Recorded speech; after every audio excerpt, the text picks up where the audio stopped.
Everyone, I'm Greg Lambert with the Geek in Review, and I am here with Stephanie Wilkins from Legal Technology Hub, who is going to talk to us about the events calendar there at LTH. So, Stephanie, take it away.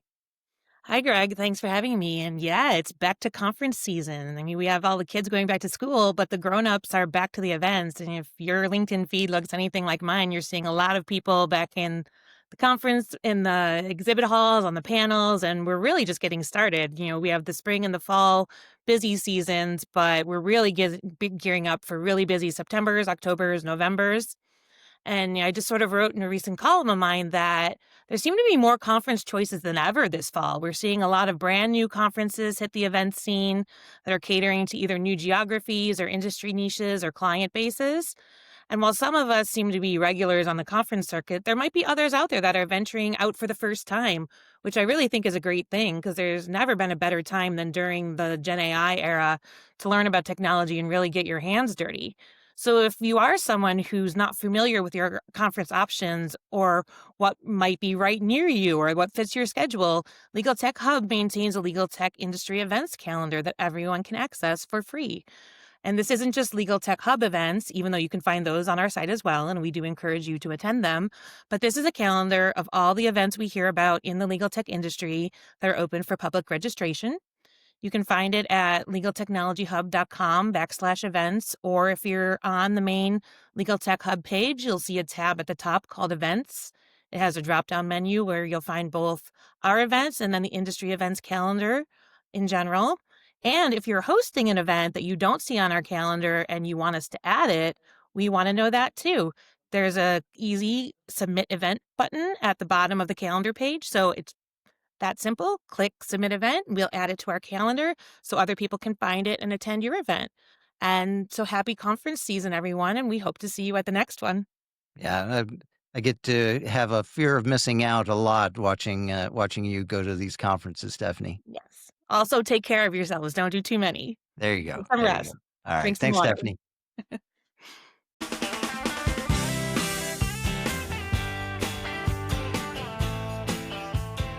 Welcome to the Geek in Review, the podcast focused on innovative and creative ideas in the legal industry. I'm Marlene Gebauer. And I'm Greg Lambert. So this week on the Geek in Review, we are excited to welcome Catherine Krow, Managing Director of Diversity and Impact Analytics at BigHand. Catherine's career path is really compelling. She has transitioned from 17 years as an elite trial lawyer at top firms like Orrick and Simpson Thacher to a legal tech leader. Her journey was sparked by a pivotal moment in her practice that revealed a systematic issue she termed data debt. Yeah, well, luckily, Catherine started her career when she was 12, so... Thank you for well, noticing that. yeah. We do like to point those things out. Oh, so her work there led to the founding of Digitory Legal, an award-winning AI platform focused on financial transparency and data-driven decision-making in law, which is what we always want to do. Mm-hmm. The company later discovered that the same data used to analyze the cost analytics could also be used as a powerful tool for diversity, equity, inclusion, and for talent retention by tracking career-enhancing work. And so now, as a part of BigHand's, her work has been recognized with numerous awards, including the 2024 Legal Week Leaders in Tech Award for championing diversity Yay. in technology. Congratulations, Catherine. Thank you. Thank you. And So Catherine Krow, welcome to the Geek in Review. Woohoo. thank you so much for having me. We've been Talking about this for literally years. Yes. And I am a huge fan and I'm very, very excited and honored to be here. So thank you. Great. So let's get started. You have a distinguished 17-year career as a litigation partner, and you've described a specific moment, winning a major case only to have the client push back on the final bill as a catalyst. Yeah, that never happens. Could you walk us through that inciting incident and how you shifted focus from your practice of law to the fixing the business of law? Oh yeah. I remember that moment quite vividly. I I just come off a 3-month trial, one of those cases that consumes your every fiber of your being and every Yep. moment. Uh, and we crushed it. Total defense verdict exceeded everyone's expectations, massive celebrations, and that. Uh, Shortly thereafter, a up and coming lawyer had not managed the case, didn't know this new lawyer wasn't part of the trial team, pushed back on the bill. So we're like, today that happens all the time. Hmm. Back then, under those circumstances, no, not so much. It was pretty unheard of. And, I remember thinking to myself, all right, so from an outcome perspective and from a practice perspective, we hit the cover off the ball. Something's still broken. What's going on here? And that's when I started to think a little bit differently. So the effect of that, it took a little bit of time, but I started to zoom out um, and realize, all right, doing the exceptional legal work isn't enough. If you're not good at the business of law, you're not really a trusted advisor in the sense that clients then needed you to be. So I started thinking about scoping and budgeting and project managing and giving clients transparency and predictability, uh, because I thought correctly, as it turns out, and I have data, and we all know I'm a data geek, so uh, uh, that would be a win-win. And from there, I started thinking about a framework, pillars, plan, measure, refine. So plan, uh, budget rigorously, scope staffing at the buying moment was what I call it now. The moment where the client decides to trust you with that engagement. Measure, because that which gets measured gets managed, and then refine. Use data to constantly look at, how you did to optimize your resources, to um, predict better pricing, move past what things did cost to what they should cost. And that technology did not exist. So, in order to see that vision through, I had to stop practicing law and build technology that made those solutions possible, which is, you know, I told you I was right. So combining with Big Hand years later, to, take this, you know, accelerate what we have done, bring it to the market in such a more powerful way, broader way.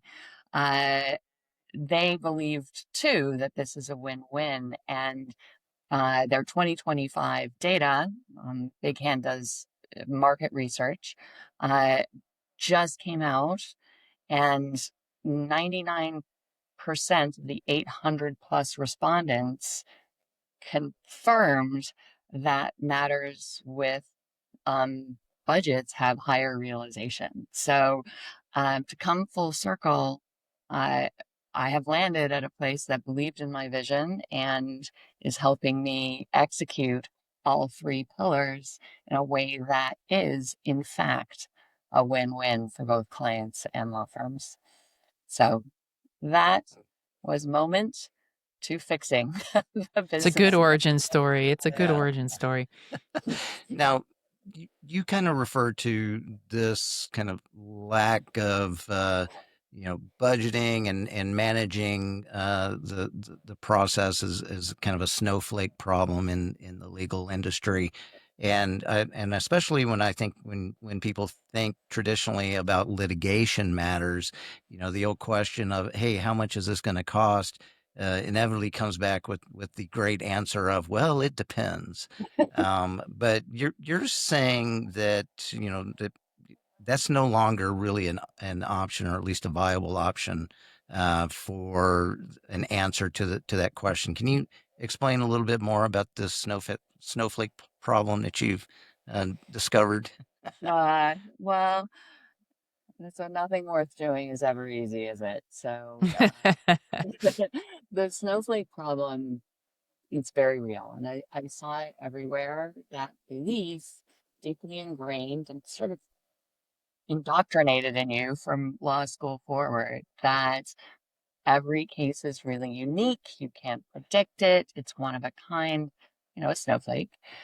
So, there's no way to answer that. How much, predict, or compare? So it depends was typically the answer. And you know what? It worked. Like for a really long time, it worked. So there was no particular reason to dig in and try and do Nobody better. was forcing the issue, It's like, okay. Exactly.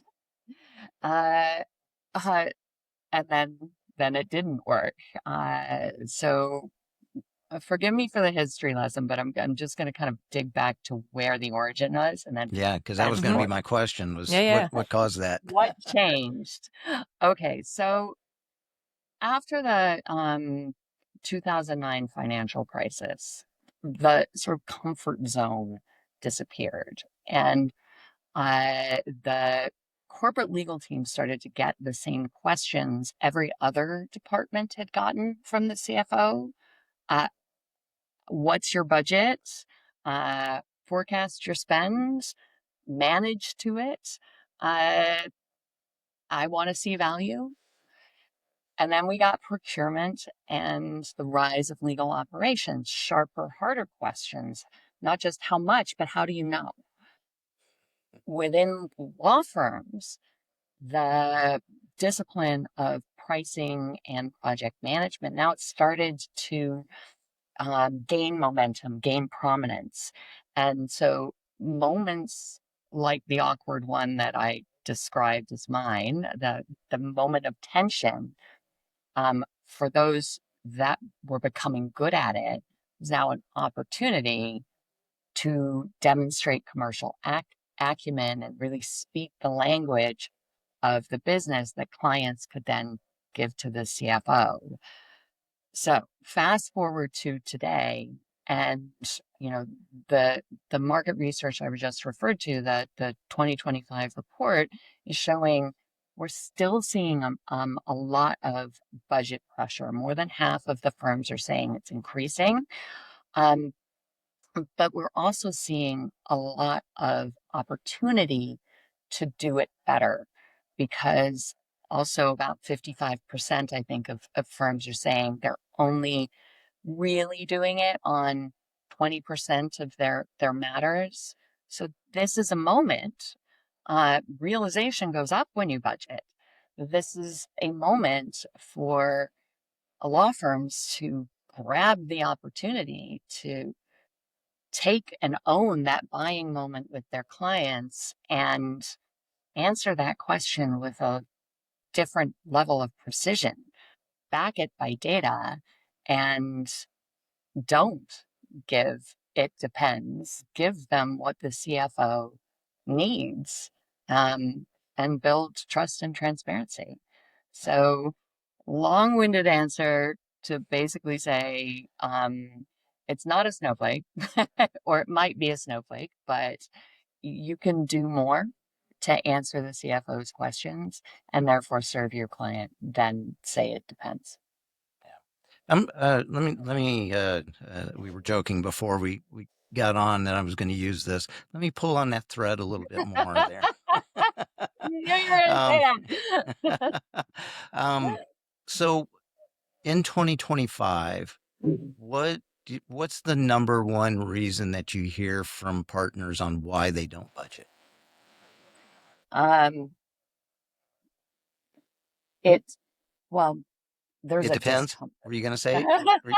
I can think of a few No, things. I almost went there. I almost did it. We don't have the data, or I can't give that number. Um, they're afraid to give the number because you can't, if you can't justify it, you might lose. But look, this is not partners' comfort zone. This is not a place where they should feel comfortable at this point. Now, commercial acumen, if I were to give one piece of advice to any lawyer, get some. It's the same advice I would give to founders as we'll get there. And the data shows that we're not doing enough of training our lawyers around the business of law. So you hear a lot of um, it's discomfort around business, and it gets framed in a lot of reasons. Oh, and on the client side, they won't give us a budget. They won't do it. They won't take the work. Yes, they will. Uh, Turns out they will. And we've got a huge rise of allied business professionals hiring more than ever before. We aren't seeing enough purchasing of technology to enable them, but that's changing as well. So that's a long answer to there can be a lot of reasons, but it really boils down to lawyers weren't trained on this, and it's an uncomfortable thing. Uh, but the beauty of allied business professionals is that they can handle those questions. So it sounds like maybe the allied business professionals are the solution as opposed to, you know, trying to get attorneys caught up in terms of the business acumen. Or maybe it's a combination of both. I I don't feel like it's know. a combination of both because if you don't understand profitability, then, project managing to your case, being able to see those numbers, being able to use business intelligence, go, my realization, my profitability, wait, why am I staffing it this way? And course correct quickly, understanding the implications of that as, you know, a business owner. I think that's really important. Uh, and understanding that, accruals do matter to your client, but you don't have to be able to write them. You have allied business professionals to help you do that financial piece. So I think, Marlene, that combination Yeah. is where I would land. I had a couple sort of follow-ups on that. So I'm just thinking in terms of the attorneys, when's the best time to teach them that? I mean, is it in school? Is it when they get to a firm? Um, Yeah. sort of Well, how do we I build was that gonna in? let me add in here. I would say I would say that 80% of the partners who are in the firm today were not partners who were in the firm in 2009. I feel pretty comfortable in stating that number. So it it sounds to me like this is a failure from the firm on a business scale of not making this part of the partner's responsibility for the past 16 years. So that's just I'll get off my soapbox now. So. I think there is an opportunity for firms, particularly as they have more allied business professionals who can teach commercial acumen basics to partners. It wasn't offered. It wasn't explained. Um, and you can sort of do a little bit to upskill your up and coming next generation of business leaders who may be a little more savvy, especially as our world is shifting right now. And there's never been a better moment to re-examine your old ways of looking at things and perhaps take a more forward-thinking approach Hmm. to how you train and upskill the next generation of lawyers and firms. I'm also wondering if sort of how technology is sort of impacting, how how you charge for your services. And because we're in a situation right now where we don't really know, like firms I think are trying to figure that out in terms Mhm. of some of these new solutions. How is that going to impact what they've traditionally done, and like how to price that and value that? Like I'm wondering if that also plays a role in the hesitancy. So, that whole piece where um, AI, how do you price? What do you do? Yeah. What we see and there's a section in it just came out last month, so um and I'm enamored of data. I love market data. And there's a section in the Big Hand pricing and uh budgeting trends report that is an AI section. And it talks about, this gap between adoption and then figuring out how to price. And I also spend a lot of time listening to what clients have to say, spending time being on panels with them and hearing them and you know, uh, a desire for a new kind of measuring ROI and value is there. I think it's cited in the report. Elizabeth Miller from Delta Dental was quoted, we know the tools are there. Um, we expect you to use them. Uh, Leo Morgal from Salesforce, another comment, um, it's time for outcome-based pricing. Well, you really need data to do that. I mean, this is where Big Hand and our data refinery, as it's been called, our time card analytics can really come in. What was really being done, and use business intelligence, matter pricing, and data to quantify what that change is, and then use it to price. So, but it hasn't happened yet. We're just at the cusp, and we're seeing a real disconnect between those that are adopting tools and using data and those that are not. And though I think that the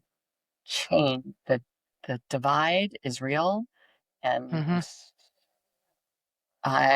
it's a moment to embrace um, embrace data, embrace what it can do to empower your artificial intelligence strategy.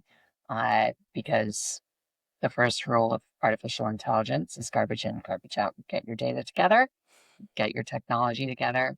Um, so that's a long-winded answer as well, but I have many thoughts. But very insightful. And I mean, firms are trying to catch up on that data train, right? Yeah. You know, you know, you built your company, the core technology was to address data debt. And I'm pretty sure I know where you're going with that, because I think all of us have experienced this in our jobs. But for the listeners, can you unpack what it means by that term, and why it's important to fix it? And so when I talk about data debt, I'm really talking about the gap between how much data firms have, which And is what they can mountains of actually it, use. and how much they can actually use. Um, so I heard it said, and I think it was Darth Vaughn did a TED talk years ago. I said the industry is data rich and information poor, and that's an Mhm. effect of the data debt. So um, there's plenty of legal billing and time card data out there sitting on mountains of, but it is very dirty. And that is because historically and industry wide, data hygiene practices around things like using codes to classify time and being really rigorous around what that structure looks like. That just hasn't happened. That rigor wasn't there historically, or frankly even now. And that makes sense because the people writing the time narratives and coding the time are lawyers who should be focused on client work and not data science. So it's not really changing anytime soon. But as a result, the allied business professionals in law firms who need to use that data are faced with that information poor problem. So it's sort of like, all right, I can see the cost of a house, but I don't know if it had a roof on it or a basement or how many floors. Oh, and someone coded my drywall as plumbing. So you try to use that information. It's not only going to tell you not what you need to know, but it's misinformation. It'll tell you all the wrong things. So Mhm. that is the problem that that our core technology, our AI enabled time card analytics, and I said AI, so I'll get to that in a second. But it was it was designed to solve. So the expert system takes those time narratives, classifies the pieces of work based on what the lawyer said into the code set, the industry standard code set known as the Uniform Task-Based Management System codes. So for practitioners, they're like, yeah, yeah. And for everyone, it's like, what is she talking about? But it's sort of like your doctor puts a billing code next to Mhm. what you do based on what you say. Same concept. We're just, as an industry, not bad at it, not great at it with humans, but technology can help. Um, we do not, when I say an AI enabled, I'm talking about an expert system, not generative AI. But uh, with generative AI, we think of this as the data science piece, right? If you're going to do those really cool business of law use cases, you got to solve your data debt before you can feed the model and actually get ROI out of the tools that you're using. Because right now, the barrier to entry for the great AI tools is the data set. Mhm. It's We know how to build large language models. We know how to use generative AI. What you need to have is the right data. Yeah. And one of the benefits that I think we all uncover when we have good data is that it doesn't just tell one story. There's multiple stories that can be gleaned from data that actually is good data. And one of those that you found was that this also helped um, in a completely different way, and that was essentially in talent retention. And you were able to track what you defined as career enhancing work for lawyers that they could discover along the way. So, talk to us a little bit more about this find that you were able to uncover as you were going through cleaning up the data, and and how did that like change the conversation that you were having with law firm leaders about it? And so the discovery, when I started out, I didn't start out with a focus on talent retention or DEI. I wanted to build a better budgeting tool, make cost management more transparent, and connect lawyers and clients on on those communications. But as we analyzed more and more data, you can't help it. I started to see patterns again and again. And, what looked like balanced and efficient work allocation on paper, underneath, there would often be a different reality. So the aha moments came again and again. So two lawyers, similar levels and rates, working similar amount of hours, all billing their work to the same code. For data geeks like me, that was probably L120, analysis and strategy. Again, nothing nefarious. What isn't analysis and strategy, but not so helpful when you're trying to figure out who did what and whether it's career advancing. So on paper, it would look equitable and efficient. When you unpack that data and reclassify it, what was below the surface could be very different, with one lawyer doing, much more career advancing work, and, that you can talk about in an interview, and another doing tasks that were not resume building and didn't showcase skills as a lawyer. And that effect can be cumulative and lead to burnout or a need to move on. What we at BigHand's now call the $1 million problem, because it's attrition. It costs $1 million to lose a third-year associate. So, and that's before all of the other costs of what if the others go, and what if your clients move. That kind of attrition is expensive. So the data, once you sort it out and you understand who's doing what, now you can project manage, you can intervene, you can develop talent before that talent walks out the door. So a whole new purpose. The same data that drives profitability can also drive equity and talent retention.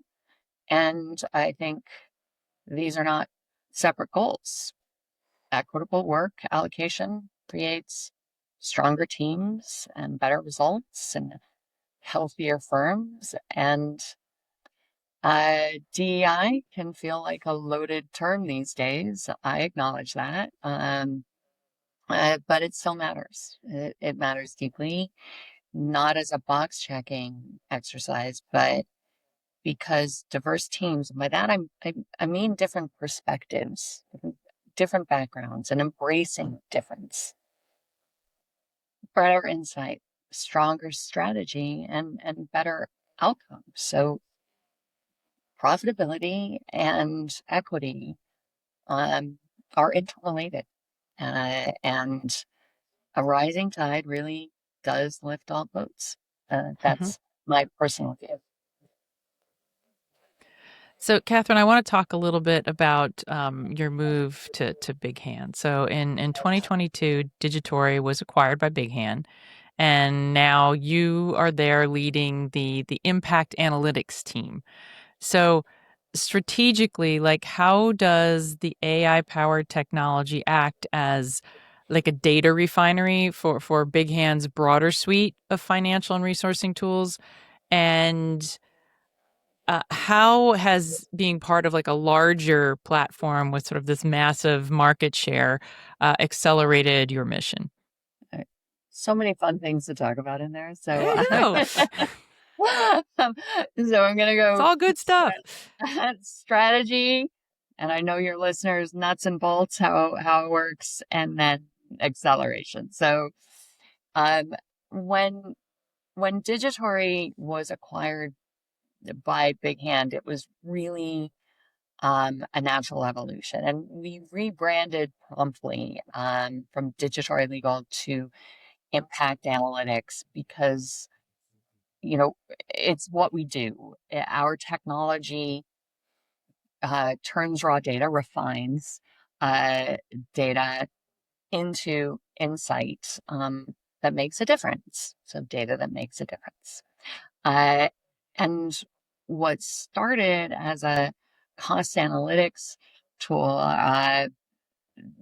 way back when is now part of an end-to-end platform that includes and crosses over financial productivity tools and people productivity tools. So I feel like when we came together, it gave my team and my business the opportunity to move from a point solution to a strategic partner. Um, and so that's the strategy piece. Um, Nuts and bolts. How is it integrated? And to what? The impact analytics data is integrated into matter pricing, and that means that seamlessly as your project managing, the data can get coded into the right phase and task, and you're actually managing against the right work, so you can see what's happening in real time. It also means that your historical data can be now used as information to price future matters with precision. And in business intelligence, it's connected to other metrics and pulls together recoded time card data. So with other data from the firm, other financial data, so you can see quickly efficiency issues, equity issues. I need to restaff this very promptly. And it works in conjunction with resource management. That's the people productivity. Resource management allocates work to lawyers, and with our data, it augments the mindful staffing and the ability to understand who did what, and think through not just assignments currently, but in the future, who's getting what work. So that's the nuts and bolts. The third part of that was, you are correct, that has accelerated the mission. The scale, the reach. We're now at top tier law firms and Fortune 500 companies, and delivering impact. And that my mission now is to really continue that acceleration with AI adoption and what's happening now in the market. More firms are engaging than ever in the data conversation. So this is a moment for us to be ground floor, part of what I see as historical. We're uniquely positioned to help our customers power smarter pricing, resourcing, and performance decisions at scale, and take a hold of this moment and differentiate themselves for the future, future proof using data. I want to, before we wrap up, I wanted to bring up one thing while you're here, and that is, over the years you've talked and you've written about the issue that you faced as being a woman founder in this industry, and I think it's not just this industry, but we'll focus in on that for right now. And you talk about your experience in getting funding and navigating the whole funding landscape. So, with your experience, if you had a piece of advice to give others that are women that are in this industry that are looking for funding, what kind of advice would you give them? So it was tough. Uh, it was tough. Uh, the numbers are bleak. They were back then. 2% of the funding goes to female founders. Um, and, I personally uh, was not successful in getting VC funding. I got where I am based on angels who believed in me. But that was difficult, but it also gave me control over my destiny. And so what I thought was the path that I should go probably wasn't. And it ended up being right. So the advice I would give is there's no single route to success. And the same thing advice I would give to lawyers, build commercial acumen. You've got to speak the language. Wasn't great at it. I mean, it took a lot of work. Uh, and that's it. That's the front end I should have put in. My regret. Build commercial acumen, but also nurture relationships and stay open to the right fit. When Big Hand came around, I knew them.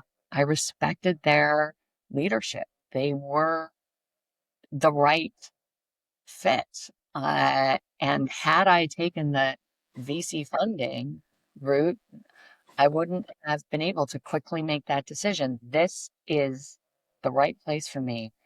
They will take my vision to the next. Before we get to the crystal ball question, there's so much going on in the industry. Obviously, it almost doesn't matter what your niche is. So we've been asking our guests what are some resources that you go to that help you kind of keep up with all of the change that's going on.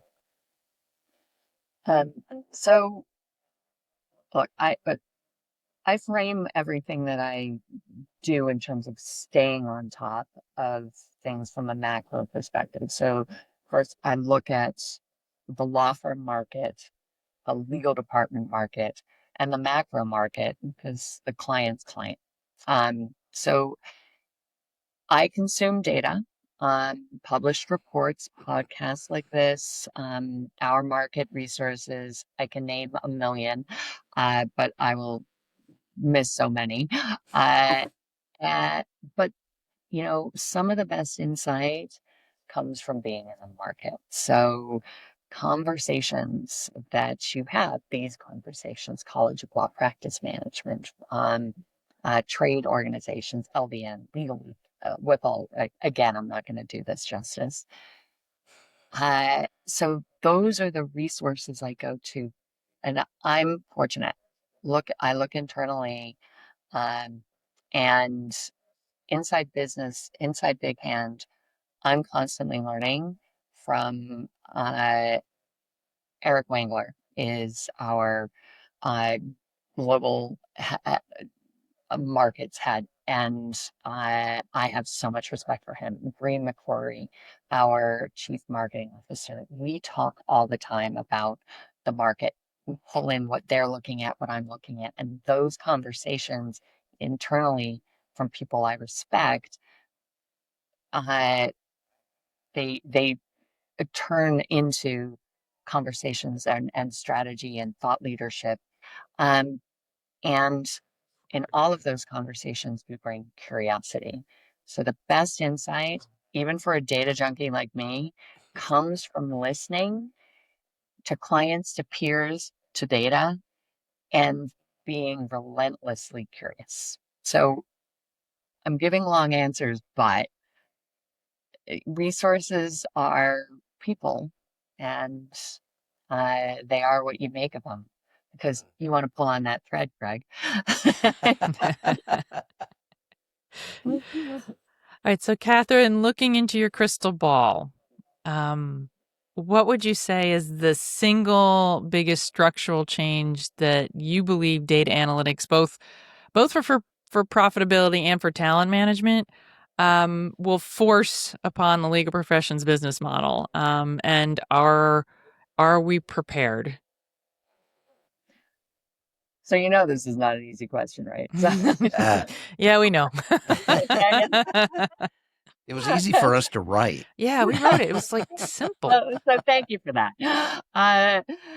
So I always come back when I'm thinking about the future in the legal industry to Bill Gates' line, we overestimate the change that will happen in 2 years and underestimate the change that will happen in 10. And I think that captures where the legal industry stands today. Data analytics is reshaping how firms operate, but the biggest transformation ahead, I think we need to keep an eye on, isn't about the technology.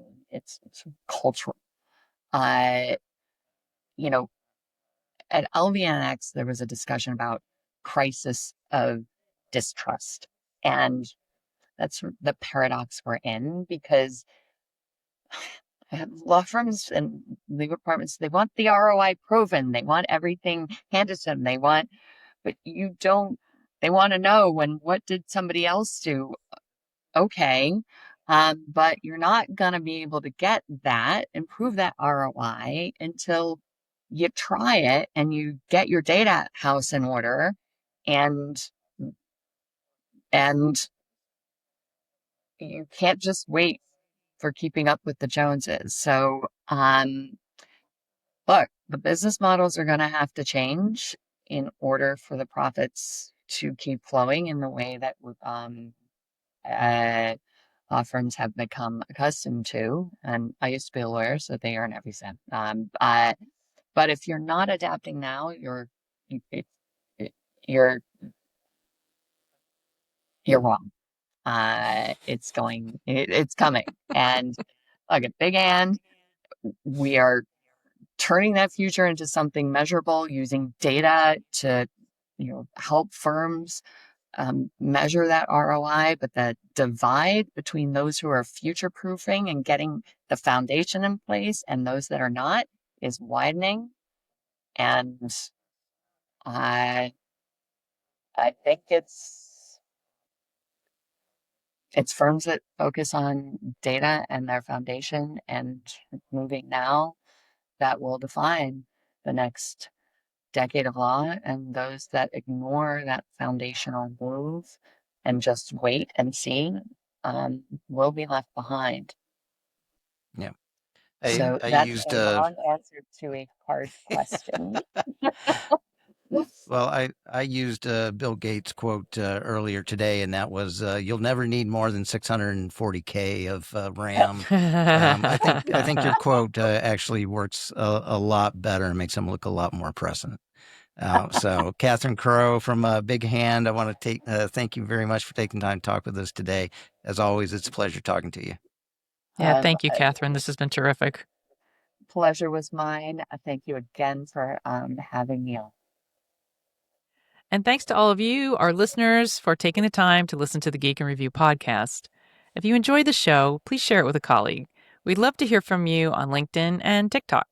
And Catherine, for listeners who want to learn more about your work and your work there at Big Hand, Impact Analytics, where's the best place for them to go? BigHand's.com. You can find us under Solutions, Impact Analytics, and some of the resources that I described. And, if you want to read my ramblings as well, there's a section on white papers that has some great market research in it. Perfect. And as always, the music you hear is from Jerry David DeSica. Thank you, Jerry. Thanks, Jerry. Bye, everyone. Bye.